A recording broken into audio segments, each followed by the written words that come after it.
Fair warning, folks, this one is a bit of a sad story. Sure, there is a lot to celebrate here, but this one doesn't end well.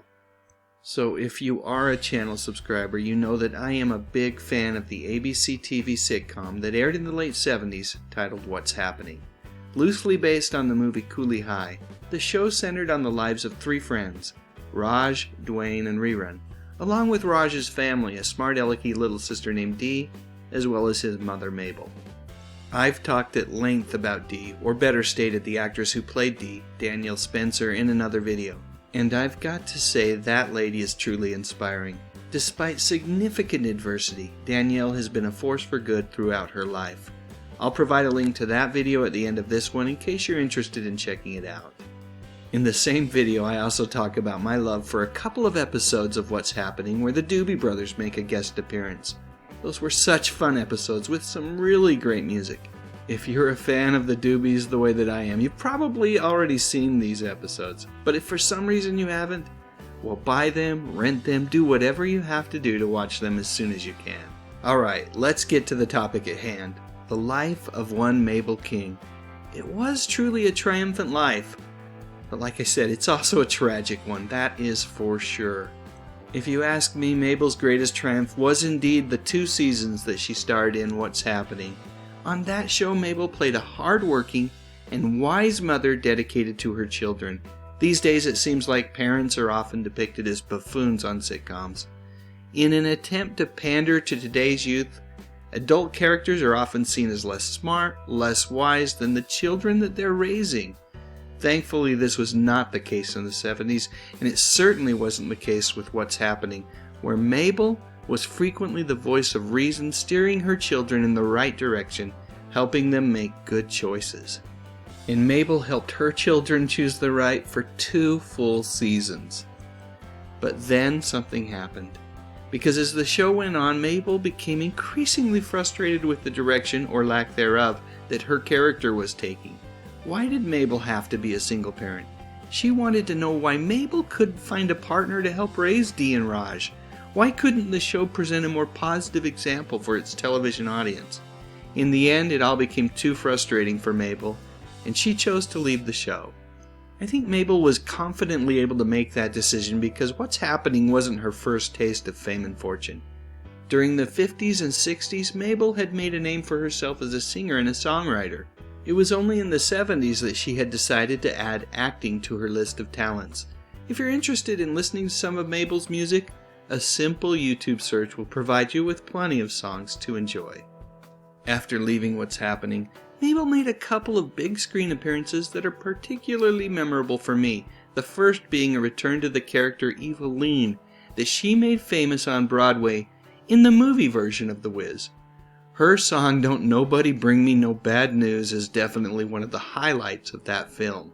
That said, it is her appearance as Steve Martin's mother in his breakout comedy The Jerk that is even a bigger highlight for me. Although I didn't see this movie until years after its initial release, I must admit that this film is one of my favorites. It's silly, it's stupid, and it's downright hilarious throughout. And Mabel is perfect in it. Throughout the early 80s, Mabel made numerous guest appearances on primetime television shows, including multiple visits to Fantasy Island, as well as one stop to the East Side with George and Wheezy Jefferson. I believe one of Mabel's final appearances in a movie was in a holiday favorite of mine, Scrooged, where she plays Alfre Woodard's mother. Okay, that's pretty much it for the triumph part. If you want to stop here, feel free. Mabel's life was an awesome one and well worth celebrating and remembering for her music as well as her TV and movie appearances. But you see, she had a problem with her weight. Over time, Mabel became a type 2 diabetic. Right around the same time as when she made Scrooged, I believe, she also had her toe amputated because of her diabetes. And then in 1989 she suffered a stroke, which left her partially paralyzed and speechless for about a year. As her health worsened, doctors would be forced to amputate both legs. At some point, Michael Jackson became aware of Mabel's situation and rallied the troops. Due to at least in part his efforts, Mabel found a home at the Motion Picture and Television Hospital where she would live for years. Sadly, her health would continue to deteriorate, and when she lost her only son who was battling demons of his own, it would seem that she lost a lot of her will to keep going on. Mabel was still relatively young when she passed away, just 66 years old, but because her health had been so bad, I have to believe that she was probably ready to go. At some point, there are times when misery just trumps one's desire to live. I've seen it with my own family, and I've got to believe that this was probably true for Mabel as well. Still, for all the pain that she went through, we should look back at those triumphant years and celebrate what she accomplished both on stage as well as small and large screens, where her voice and her characters were strong, and she was, above all else, a positive role model for others to follow. Let's focus on that. Okay, that's all I have. I warned you that this one was a little sad. Anyway, here's one final picture from what's happening.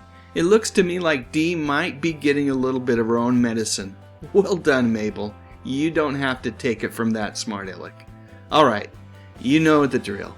Please share your thoughts in the comment section below, and if you enjoyed this video, please give it a thumbs up. I would also be honored if you would consider subscribing to my YouTube channel. I talk about music, movies, and television, mostly from the 50s, 60s, 70s, and 80s.